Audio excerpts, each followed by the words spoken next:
Back in the 90s, the fledgling video game industry witnessed the birth of what could be considered the most influential and important genre it's ever seen, the first-person shooter.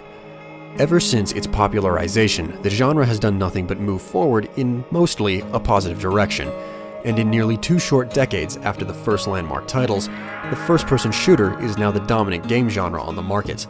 However, while the FPS has prospered, another genre has been fading into the background over the years, slowly becoming less seen and more of a niche market.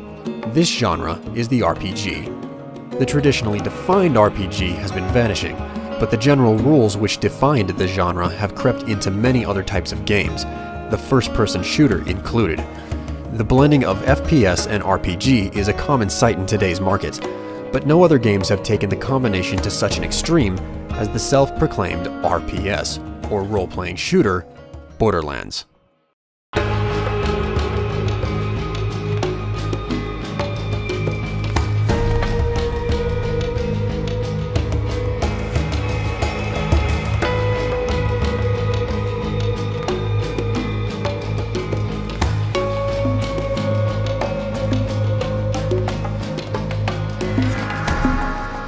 The way Borderlands combines the FPS and RPG genres is unique to say the least.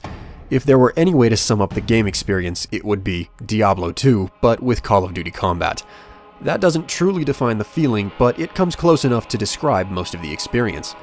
Basic combat consists of firing your guns and lobbing grenades, all the while shooting from the hip, down the iron sights, or through the scope of the particular firearm you use. Thus, at its core, Borderlands conforms to the very familiar first-person shooter style of play seen in most games today, which is what gets most people to first pick up the game. However, what encourages players to stay are the RPG mechanics, which are remarkably familiar to those found in Diablo 2 and the more common World of Warcraft. Character skills, talent trees, a colored random loot system, and enemy scaling with the occasional random boss enemy thrown in all make up the more compelling and addictive part of the game.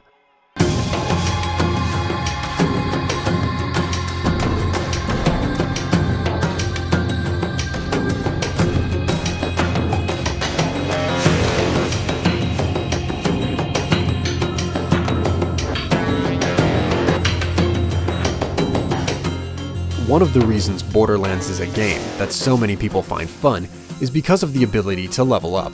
This is the primary method by which the game staves off boredom, which is generated by the enormous amount of repetitious activities it primarily consists of.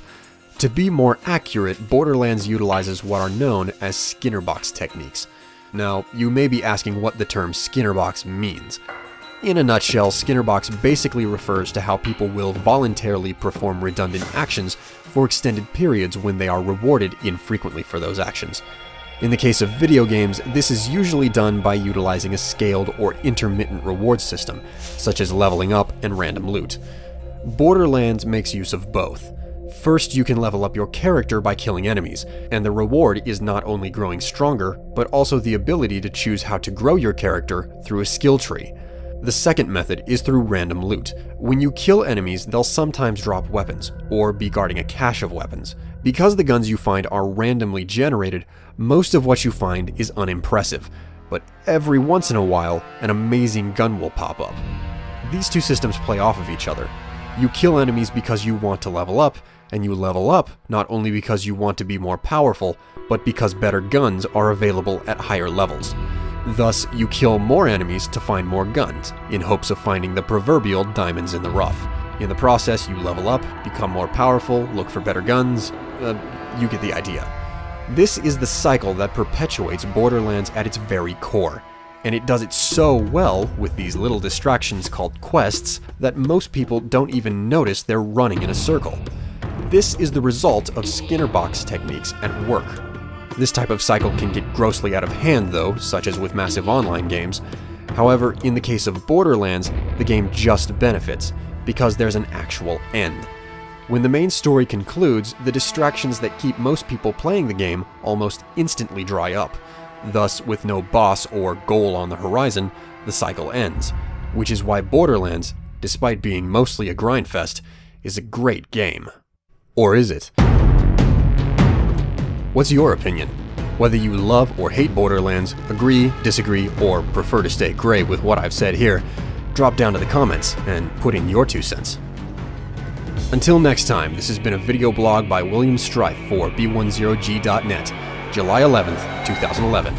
Strife out.